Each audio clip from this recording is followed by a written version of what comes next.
Saya berkali-kali ngaji bilang Israel itu kalimat madhin, pujian. Sehingga Israel disebut wa anni faddaltukum alal alam, itu Israel yang bani karena ada gennya Nabi. Kalau Israel yang sekarang itu nation, sebuah negara. Mereka ada yang Zionis, ada yang turunan Eropa, Amerika, terus Islamofobia. Itu beda. Berjanji cerita.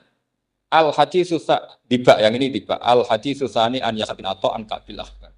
Kata Kabil Akbar, saya ngaji sama bapak itu Taurat itu khatam. Tapi saya itu iskal itu janggal. Kenapa ada satu lempiran yang diajarkan? Disimpan visunduk. Jadi orang Yahudi itu ada baiknya. Mestinya kalau mangkal kan dibakar supaya hilang jejak. Enggak. Karena Yahudi itu ada unsur nubuah. Karena babanya Yahuda bin Yakub bin Ishak bin Ibrahim. Tapi Yahudi yang orisinal ya. Saya berkali-kali ngaji bilang Israel itu kalimat madhin, pujian.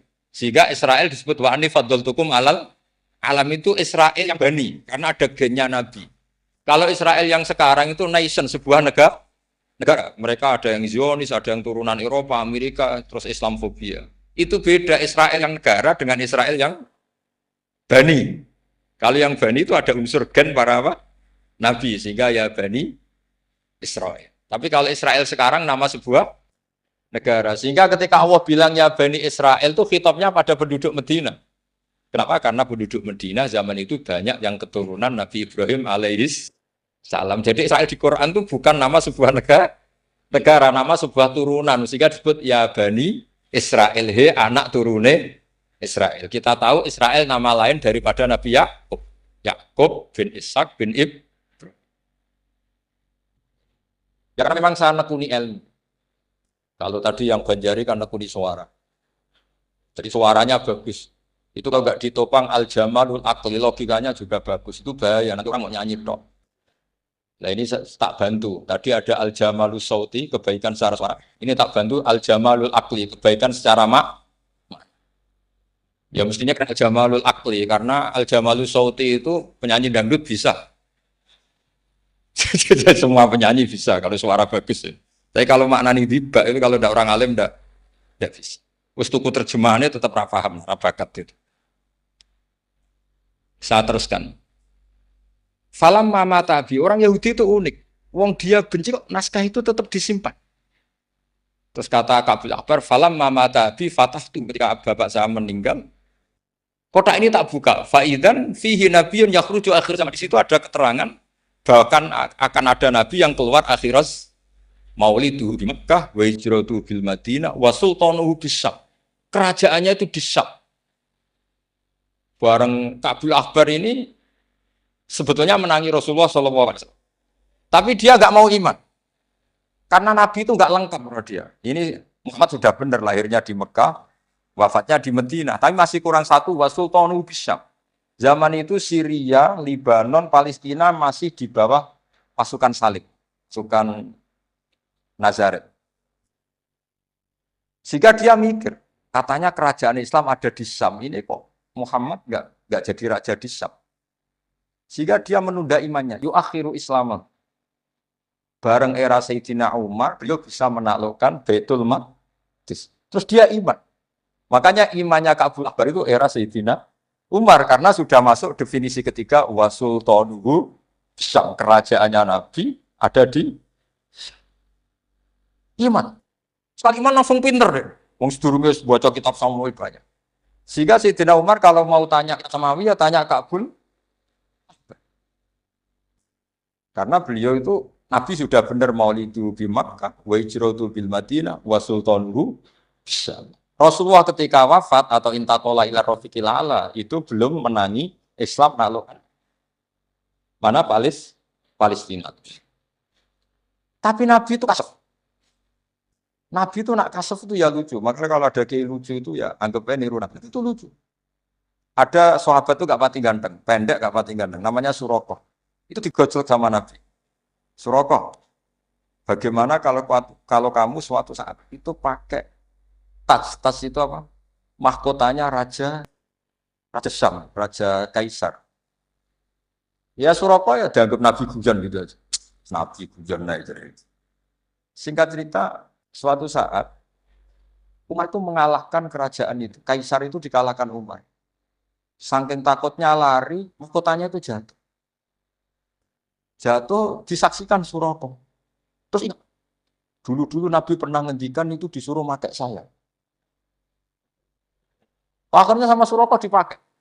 Ya tetap ra ganteng, pancen ora ganteng. Padahal tak pakai mahkota, guys. Karena setelah dipakai, kata Umar, ikhla'ha. Itu dicopot. Mau saya pakai untuk Baitul Muslimin, untuk Baitul Mal. Kata Suraka, bukankah Nabi ngendikan kalau ini yang pakai saya? Jawabnya Umar, innama yakulu Rasulullah lital bisa, walam yakul litam likah. Kata Nabi hanya ngendikan kamu disuruh pakai, tapi tidak disuruh memiliki. Kayak apa Rasulullah kasufnya? Itu kata orang-orang yang pernah ke Turki. Saya belum pernah ke Turki, tapi saya hafal hadis sahih ini. Itu ditulis di masjid Turki itu. Lataf tahunnal Konstantinia. Kamu akan bisa mengalahkan pasukan Konstantinopel. Itu dikalahkan setelah 1000 sekian tahun dari wafatnya Nabi. Kayak apa kasufnya Nabi? Karena Nabi wa ma yantiqu anil hawa in huwa illa wahyu. Coba kalau Nabi kayak pengamat, ngomong apa yang kira-kira terjadi?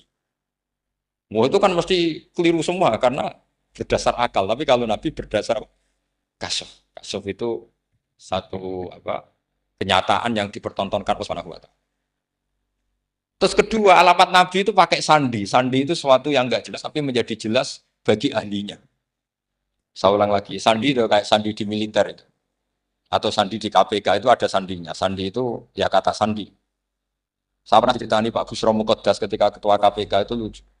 Wah, sandinya koruptor saya tambah kacau, Pak. Itu kalau bilang uang, itu kalau yang kemarin rame kan apel Amerika sama apel Malang. Kalau apel Amerika berarti US apa? Dolar, kalau apel Malang berarti apa? Setelah KPK tahu, sandinya diganti Ustadz. Jadi koruptor kalau mau korupsi ini temannya. Loh ini Ustadznya sudah siap loh, kamu gak ikut pengajian. Itu sempat penyadap KPK itu gak mau ngecek. Masa orang pengajian dicek? Ternyata ya gak ada acara pengajian. Ustadz tuh maknanya uang. Koruptor saking ngerti itu disadap KPK itu sandinya gimana? Datang nggak ke sini, ini Ustadznya sudah siap, ini ada pengajian. Hampir KPK itu nggak ngecek karena pengajian, Ustadznya sudah siap. Setelah digerebek ternyata Ustadz tuh sandi dari makna uang, gak kurang ajar gitu. Jadi kalau di sini ditangkap KPK, Ustadz ini sudah. Ada Habibnya lagi, ada Habib Muhammad ini. Nah, Salman Al-Farisi itu pemikir, dia orang Persia. Di mana-mana orang Persia itu pemikir. Persia itu kalau sekarang ikut Iran. Itu dia ngaji lama sekali sama pendeta-pendeta itu. Kebetulan dia punya pendeta yang belum muharrif atau belum muharrif. Kalau muharrif orangnya, kalau muharrif itu kitabnya atau bukunya.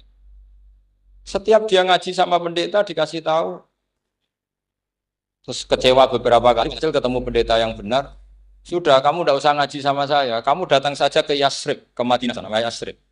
Di situ Nabi akhir zaman sekarang sudah ada. Ini yang ngomong pendeta. Ya.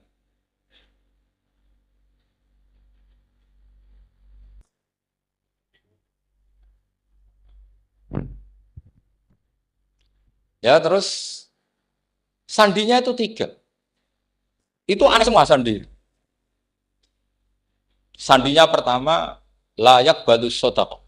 Lalu saya tahu kalau itu Nabi gimana. Pas itu posisi di Babylon. Babylon sekarang ikut Irak. Babylon itu ikut Irak. Dia orang Persia, kira-kira sekarang Iran. Terus dia kerja di Babylon, kalau sekarang ikut Irak. Makanya ada yang cerita Nabi Ibrahim itu orang Babylon, berarti orang mana? Irak. Kemudian pindah ke Syam, kemudian sempat hidup di mana? Makkah. Akhirnya datang. Beliau di Babylon diceritani. Terus beliau miskin. Terus ada kafilah dari Yasrib, dia bilang, saya siap jadi budak Anda, asal saya dibawa ke Yasrib. Akhirnya Salman jadi budak. Jadi budak, dia di Yasrib jadi budak. Demi penelitian tuh dia jadi budak. Padahal dia orang pinter sekali, namanya Salman Al-Farisi. Setelah jadi budak, dia di Yasrib. Suatu saat dia kerja dapat ujroh itu upah. Datang ke Rasulullah. Ya Muhammad, manggilnya masih jangkar. Ya Muhammad, saya punya banyak uang. Kamu kan punya sahabat banyak, punya santri banyak. Ini tak sedekahkan ke kamu. Apa kata Nabi? Sahabat dipanggil semua, halumu ilayya, ayo kesini, ini makan, ini ada sedekah. Terus kata Salman kenangannya, walam yakut min hasean. Bahkan sebagian riwayat mengatakan, falam ya musa. Nabi nyentuh saja gak mau. Karena diistilahkan sedekah. Terus kata Salman, hadhihi wahidah, ini satu alamat. Itu sandi. Gak ada yang tahu kecuali ahli kitab. Setelah seminggu, 2 minggu dapat uang lagi. Ya Muhammad, hadhihi hadiyatun laka, ini hadiah untuk kamu. Nabi langsung ikut dahar. Hadhihi sintan, ini 2. Kalau logika kita pakai pengamat, bedanya apa? Sedekah ya dapat, hadiah ya dapat. Kan ada bedanya sama sekali. Ternyata itu sandi. Sandi wayak balus hadiah tapi walayak balus sedekah. Nabi itu nerima hadiah tapi nggak nerima sedekah. Bagi orang kebanyakan kan bedanya apa? Sama-sama dapat. Kiai pakai duit 1 juta, mbok arani sedekah itu tompo. Mbok kayak 50.000 diarani hadiah ya di tompo. Sementing kan duit. Tapi kalau Nabi tidak bisa seperti itu. Kalau dikatakan sedekah nggak mau nerima, kalau hadiah akhirnya wah ini sudah ada 2 alamat. Jadi alamat tuh ya kadang aneh, Mas. Sedekah sama hadiah dibedakan. Terus ketiga, wafi katifihil aisar khotamun nubuwah. Mislu baidotin nu'amah. Di apa katifil aisar. Apa kalau orang sini bilang apa? Pundak yang kiri itu ada khotamun nubuwah. Ada alamat bahwa beliau adalah nabi akhir zaman. Yaitu mislu baidotin nu'amah, kayak semacam telur manuk darah. Wah itu pusing. Waduh, caranya enggak gimana? Dia berkali-kali datang ke situ. Nabi itu orangnya priayi, jadi sering pakai baju. Kalau Nabi ini jenengan sering blodor gampang. Ini kan Nabi kan sering priayi. Tapi Nabi itu memang unik. Ketika Salman ke situ, pas beliau mau wudu, biasanya nggak pernah pakai buka baju. Nabi dibuka bajunya. Pokoknya Salman fa'akab fa'alaihi. Bersungkur di depan Nabi, kemudian mengatakan aman tu bika ya Rasulullah. Karena ada 3 alam. Lagi-lagi 3 itu juga didapatkan dari ahli kitab. Makanya di awal-awal Islam, iman kitab itu luar biasa. Meskipun akhirnya di akhir-akhir masalah karena banyak oknum yang mentahrif itu. Jadi saya mohon ilmu-ilmu seperti enggak boleh. Jangan mentang-mentang orang Yahudi Nasrani sekarang sudah muharraf, kamu terus anti sama sekali. Tetap ada sisa-sisa samawi. Karena mereka masih makan kitab apa? Sama. Jadi kita fair saja. Yang salah ya salah, yang benar gimana kok? Makanya saking fairnya Nabi, ini harus ditiru oleh semua orang NU, orang Muhammadiyah, orang apa saja. Nabi itu kalau menghormati satu ilmu itu luar biasa. Kata Sidina Umar, saya ini punya naskah banyak Taurat karena naskahnya menarik ya Rasulullah. Ada sahabat lagi kita begini-begini. Jawabannya Nabi apa? La tusaddiquhum wa la tukadzibuhum. Kamu ya jangan bilang iya, ya jangan bilang tidak. Kalau kamu bilang iya, ternyata yang pas muharraf, yang pas sudah ada orisinil. Kamu bilang, wah itu bohong semua. Ternyata ada yang masih orisinil. Kayak apa Rasulullah hati-hatinya? La tusaddiquhum wa la tukadzibuhum. Kalau sekarang enggak, orang pokoknya salah. Kalau tidak kita pokoknya salah. Iku ora ono hadise. Sing ono iku emosine, paham? Jadi Nabi itu fair. Kalau sesuatu enggak mesti ya la tusaddiquhum wa la tukadzibuhum. Kamu ya jangan bilang iya, ya jangan bilang tidak. Faqulu amanna billah wa ma unsila ilaihi. Jadi ini banggaan kita terhadap Rasulullah Shallallahu Alaihi Wasallam. Terus persinggungan Nabi dengan Yahudi Nasrani itu unik. Terus di antara lagi yang ditulis itu wasolat kiblaten dan Nabi pernah sholat di 2 kiblat. Ternyata betul. Kita tahu Nabi sholat di Ka'bah ketika di Madinah diminta sama Allah disuruh sholat ke Baitul Maqdis dan itu kiblatu Anbiya. Akhirnya orang Yahudi banyak yang iman karena sesuai definisinya. Wa annahu sholla al-qiblatin. Nah alamat-alamat seperti ini orang sudah, lah itu dibak berjanji. Itu fasih betul menerangkan itu. Jadi saya bilang kalau Simtud Duror itu madainya isek, luar biasa, brontonya Habib Ali. Sampai ketika beliau baca sholawat itu udah kayak sampean. Sampean baca sholawat, sholawat isitok, westan halbil uqadu wa tanfariju bil kurobu wa tubdo bil hawa, iju sholawat sing kena go nyaur utang, kabul kajate, wawanya gitu. Sholawatnya sekali permintaannya panjang ya. Kalau Habib Ali enggak, makanya saya suka sama sholat beliau. Sholatan yattasilu biha ruhul musolli alaihi. Dengan sholawat ini rohnya yang membaca sholawat sambung sama rohnya Rasulullah Shallallahu Alaihi Wasallam. Barokahnya sambung menjadi mencintai. Barokahnya mencintai wayuk tabu ya binayatillah fi hisbi. Barokahnya mencintai ditulis termasuk umatnya Rasulullah Shallallahu Alaihi Wasallam. Nah, sholawatnya sampean kan enggak seneng tan halu bil ukot, semua problem hilang. Watan faridul kurab, semua kesusahan hilang. Watu bil hawa cek kabul kajate. Watu nalu biro kasil seneng-seneng. Wis pokoknya sudah. Saya itu ya kadang iskalnya sholawat isi kok daluane cek akeh. Ya tapi itu tetap baik ya. Piro-piro tawasule mbek sholawat kadung kawi ngoten mawon nggih. Tetap baik. Tapi ya ndak kelasnya yang sholatan ya tinggal ruhul musolli alaihi. Ini sudah sholawat sek. Pokoknya butuhnya sambung aja.